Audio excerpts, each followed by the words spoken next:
Bonjour à tous, petits écrans. Aujourd'hui, Madame Lecture va vous lire Si tous les éléphants s'appelaient Bertrand.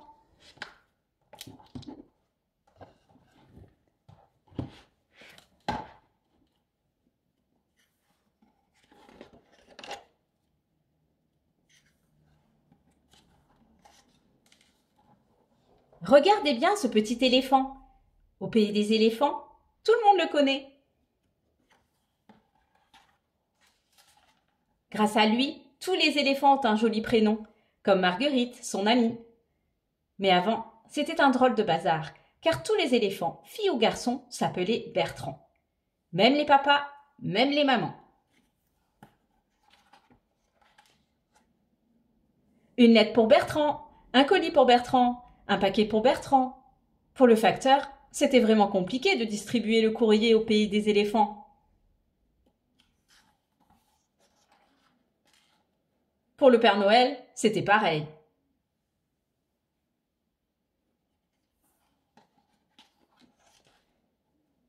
À l'école, ce n'était pas mieux. Quand la maîtresse appelait Bertrand, quel drôle de tableau!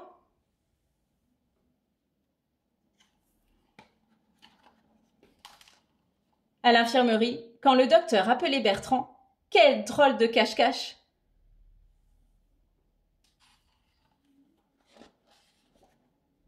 Pendant le match de foot, quand l'arbitre demandait à Bertrand de sortir, quel drôle de flop!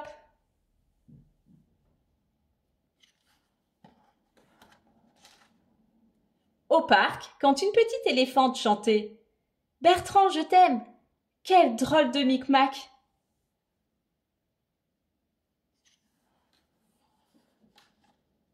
Mais le plus gros bazar, c'était bien le jour de la Saint-Bertrand, quand tous les éléphants chantaient « Bonne fête, Bertrand !»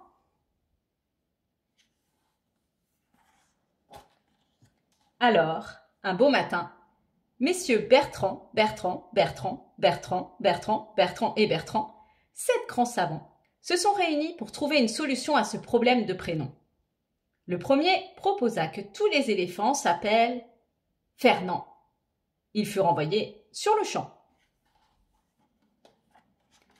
Le deuxième, savant, souhaita que l'on donne à chaque éléphant le nom de ses chaussures. C'était pas mal. Il y avait Monsieur Savate, Madame Babouche, Monsieur Tongue, Monsieur Botte et Madame Bottine et leurs 2 filles, Sandalette et Espadrille. Mais beaucoup d'éléphants qui marchaient nu-pieds n'ont pas apprécié. Le troisième savant imagina de donner un numéro à chaque éléphant. Mais personne ne voulait du nombre 13. Et l'idée tomba vite aux oubliettes. Le quatrième savant proposa de donner un surnom à chaque Bertrand. Ça marchait plutôt bien. Mais Neneuil, Grand Dadé, Gros Popo et Petit Zizi étaient très en colère. Le cinquième savant pensa alors aux vêtements des éléphants. Monsieur Cardigan, Monsieur Pantalon, Madame Caban ou Madame Trench, c'était élégant.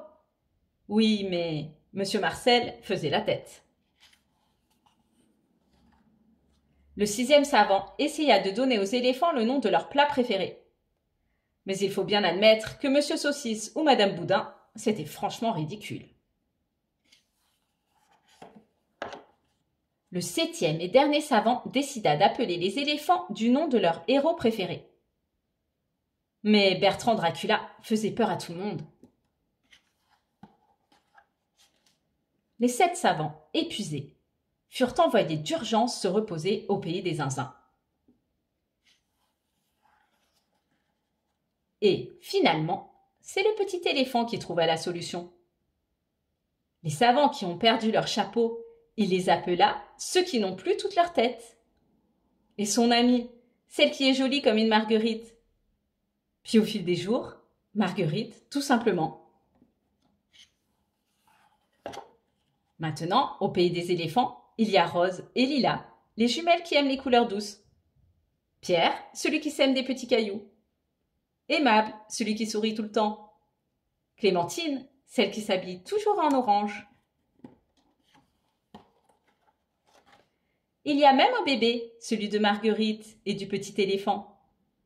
Et pour qu'il n'oublie pas cette belle histoire, Ils ont décidé de l'appeler Bertrand. L'histoire est finie.